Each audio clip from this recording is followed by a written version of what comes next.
जय हिंद दोस्तों आइए एक बार फिर से आप सभी लोगों का हमारे YouTube चैनल पर हार्दिक स्वागत है। दोस्तों आज के इस वीडियो में हम आपसे बात करेंगे एक बार फिर से ईवीएम मशीन को लेकर के।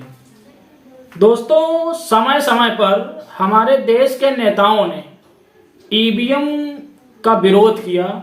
ईवीएम से हमारे देश में चुनाव ना हो, इस पर विपक्ष के लगभग हर एक नेता ने अपनी प्रतिक्रिया दी।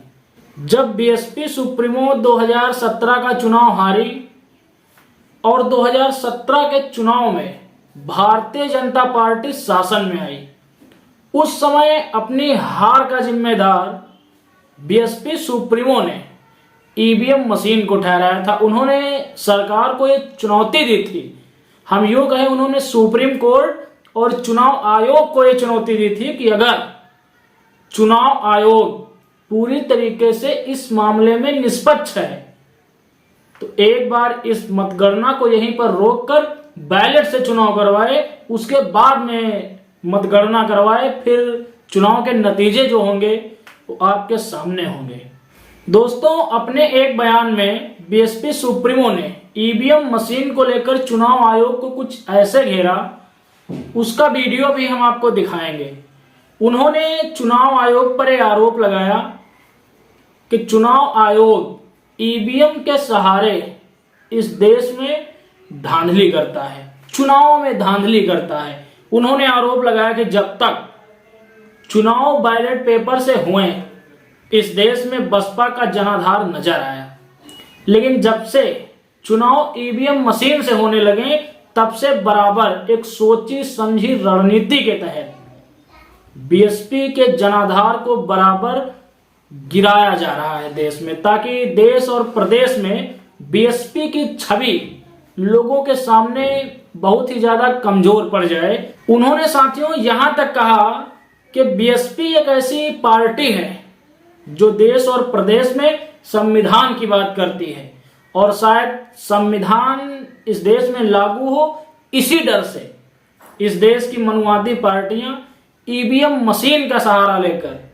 बसपा के जनाधार को बराबर कम करती जा रही हैं। उन्होंने अपने बयान में एकदम स्पष्ट कहा कि 2007 में बसपा की पूर्ण बहुमत की सरकार थी, उसके बाद 12, 17, 19 और 22 के जो चुनाव हुए उनमें बसपा की जो कंडीशंस हुई, उन्होंने अपनी इस कंडीशन का सीधे सीधे जिम्मेवार ईवीएम मशीन को साबित किया। और साथियों ये एक विचारणीय तथ्य भी है कि जो देश ईवीएम के जनक हैं वो देश अपने देश में ईवीएम से चुनाव नहीं करवाते हैं तो फिर भारत में क्यों? और अगर इस देश की सरकार और इस देश का चुनाव आयोग इस बात को लेकर एकदम श्योर है कि चुनाव में किसी भी प्रकार की ईवीएम के द्वारा धांधली नहीं करवाई जाती है, तो उसको विपक्ष की बात को स्वीकार कर चुनाव को बैलेट से करवाना चाहिए। दूध का दूध और पानी का पानी हो जाएगा। अगर विपक्ष गलत है तो भारतीय जनता पार्टी की जीत विपक्ष के मुंह पर एक तमाचा होगी, और अगर परिणाम ईवीएम मशीन से कुछ हटकर आते हैं तो चुनाव आयोग और भारतीय जनता पार्टी की गंदी छवि इस देश के लोगों के सामने होगी।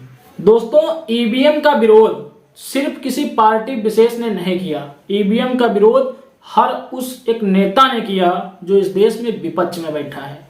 आइए उत्तर प्रदेश की दो बड़ी शख्सियतें जो भारतीय जनता पार्टी को हराने की अपने आप में क्षमता रखती हैं, उन दोनों पार्टी के सुप्रीम नेताओं के हम लोग विचार सुनते हैं ईवीएम को लेकर। सबसे पहले हम विचार सुनेंगे अखिलेश यादव जी के, उनकी क्या सोच है ईवीएम मशीन को लेकर के। सुने आप ये वीडियो क्लिप। अगर ईवीएम पे किसी ने सवाल उठाए हैं तो ये सोचना चाहिए, विचार करना चाहिए कि जापान जैसा देश जो साइंस और टेक्नोलॉजी में सबसे आगे है, आखिरकार वो देश क्यों नहीं इस्तेमाल कर रहा ईवीएम को। ये सवाल किसी दल का नहीं है, सवाल लोकतंत्र पे भरोसे का है। ये तो सरकार को और इलेक्शन कमीशन को अब तय करना चाहिए। ये पहले से अविश्वास है, पहले से लोगों को भरोसा नहीं है। दोस्तों इस वीडियो क्लिप में अखिलेश यादव ने एकदम स्पष्ट कहा है कि जापान जो कि इस समय टेक्नोलॉजी के मामले में सबसे संपन्न देश है, जब उस देश को ईवीएम की टेक्नोलॉजी पर भरोसा नहीं है, तो हम लोग जो अभी टेक्नोलॉजी में जापान की तरीके से विकसित भी नहीं है, उतनी जानकारी भी यहां के लोगों को नहीं है, तो ईवीएम पर भरोसा क्यों करें। अभी आप लोग सुनिए ईवीएम मशीन को लेकर के बसपा की प्रमुख मायावती जी क्या कहती हैं। बैलेट पेपर से वहाँ चुनाव हो रहा है, तो इसलिए मैं आपको ये बताना चाह रही हूँ कि ये मशीनों का कमाल है और कुछ नहीं है। नहीं तो ये लोग ईवीएम की बजाय बैलेट पेपर से कराएं, तो आप रिकॉर्ड उठा के बीएसपी का देख लो।